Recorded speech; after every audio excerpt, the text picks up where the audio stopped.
Goggins. Welcome to the show. Hey, man, I appreciate you having me, brother. Thank you. Thank you for being here. Where have you been for the last 4 years? You've been jumping out of helicopters and fighting fires and what have you been doing? Well, I did that last year. Well, I guess this year I did that. But I just do me. You know, I'm out there running, working out, and just trying to find out more of what this is all about. Trying to find out more what I'm all about. So that takes me getting away. You know, I'm not about even doing these podcasts, man. So nothing against you, but I'm not about all this stuff. I'm not one that likes to hear himself talk a lot. I'm about action, and action means less talking and more doing. So that's where I've been. What is that smoke jumping stuff? So basically, it's you know about wildland firefighting, about when the forest has fires. There's a lot of times there's roads and there's access to get there. So these, you know, whether it be a hotshot crew or whatever, these different crews who come in by vehicle, they can get into the fire that way.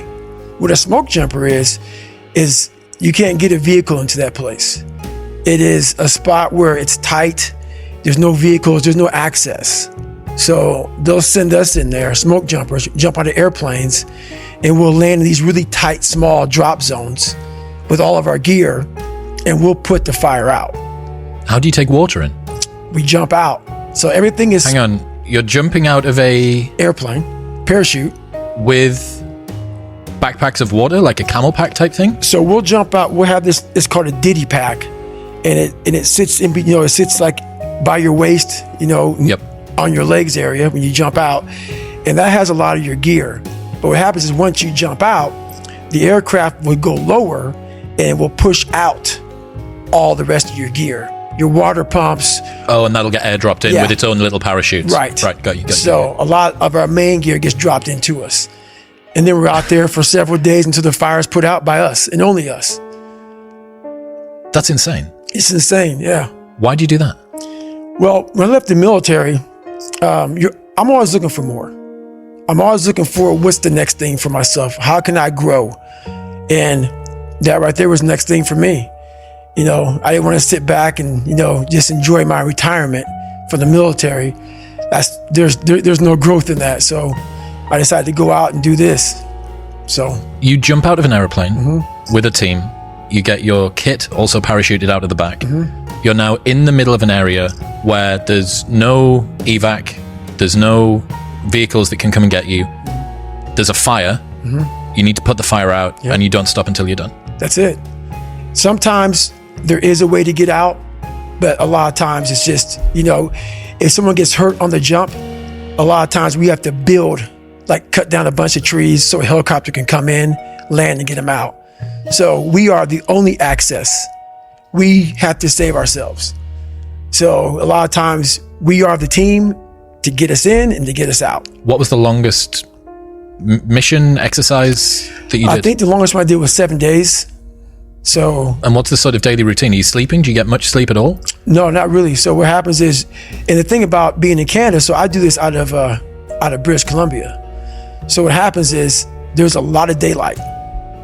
When I'm out there, man, there's a lot of daylight. In the middle of the summer when it's That's hottest, right. When you've got tons of, right, okay. That's right. So there's not much dark. So you're basically working a lot of hours. So, and then when it gets dark, you're actually working through the nighttime. And then you get a little rest and you wake up and you're at it again. And then when the fire's out, you patrol the fire, make sure there's no more hot spots, make sure everything is black and wet, because we literally wet the whole area down. So there's no hot spots. And then when that's all done, we'll demob, which means we'll clean up all the stuff, all our hoses, you know, we'll pack up all our stuff, and then we'll get out of there. Did you ask to be paid for this? I get about, I think the pay is about $12 to $15 an hour. So, and what's funny about it, man, like when I first started doing this job, people didn't know that, you know, I'm actually successful in business, and didn't realize that I was like basically turned down millions of dollars to do this job, and they can continue thinking it to make $15 an hour. To make $15 an hour. So yeah, but you know, like I said, for me, the whole money part of it, it's not what it's about.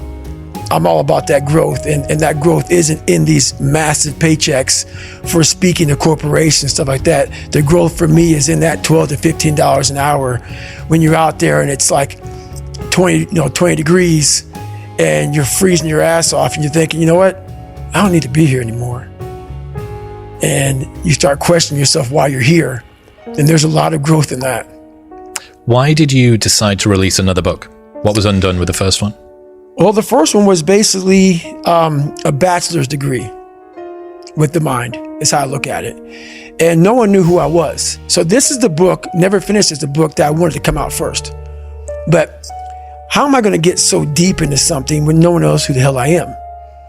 So first, I have to give you some backstory on who the hell David Goggins is. Some credentials. That's it.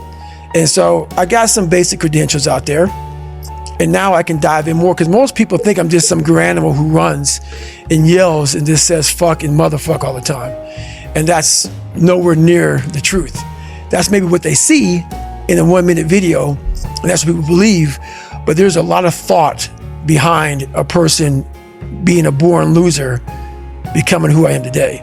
You don't just wake up and just rocky the shit. You gotta wake up and think about, there's a process to getting better. And that process is never finished. It's an appropriate title. Yeah. So one of the things that I've been thinking about is the danger of success making you soft. Mm-hmm. And this must be something that you've battled with over the last few years. Right. More money, more attention, more fame, more free things if you wanted, more opportunities to go places and do stuff with people. Right. How have you dealt with this battle of success not making you soft? You have to cap it. You have to learn to cap success. So what I do is, like right now, I don't like doing podcasts. There's a lot of things I don't do that I have to do now to get the message out there to help people out. And what I mean by capping success, I believe everybody should live their life. So everything that someone says in life, take it with a grain of salt. Take what they give and don't be like, oh, David Goggins said this or whoever said this. No, do not take what I say and do exactly what I say. So for me, what makes me who I am, because my mission is very different than yours or anybody else's. I have to go into a situation knowing, okay, I'm a guy who wants to make people better. For people to get better, I have to continuously get better myself. For me to do that, I can't just say, oh, I have this resume. The resume is there forever. I'm good. I have to cap my success, because for me to help people out, I can't just say I did it once and I'm good. I have to continue to reinvent the wheel of the mind and figure out more and more ways for you to pull. Because if I have a cookie cutter message, it may hit 5 people out of 25. You just failed. My message needs to be in a way where I can hit all 25 people. It needs to be broad enough to where all 25 people may not like the message, but they're getting something from it. And that is evolution. You must continue to evolve. And you don't evolve, for me, in my job, unless I cap myself somewhere and say, okay, you made this much money, get back to fucking work. It's time to get back to work. Stop hearing yourself talk. Get off the podcast. Don't be on social media too much. Cut out all the fucking noise. Get back to the fucking mental lab, because that's where the knowledge came from. So for me, I must cap myself so I can come back with better, more unique knowledge versus the all that cookie cutter knowledge that's out there. That's why people buy the books I have, because it's not cookie cutter. It's real knowledge. You ain't see me activated. You better hope that you never see me agitated. I think about my actions, plan them out, evaluated. That's how I end up on the top, man, I'm calculated. My mind's a weapon, my body is the engine. I'm never second guessing, I just do what I was destined. Cause I feel I got the blessing, persistence and obsession. That's how you keep progressing, I already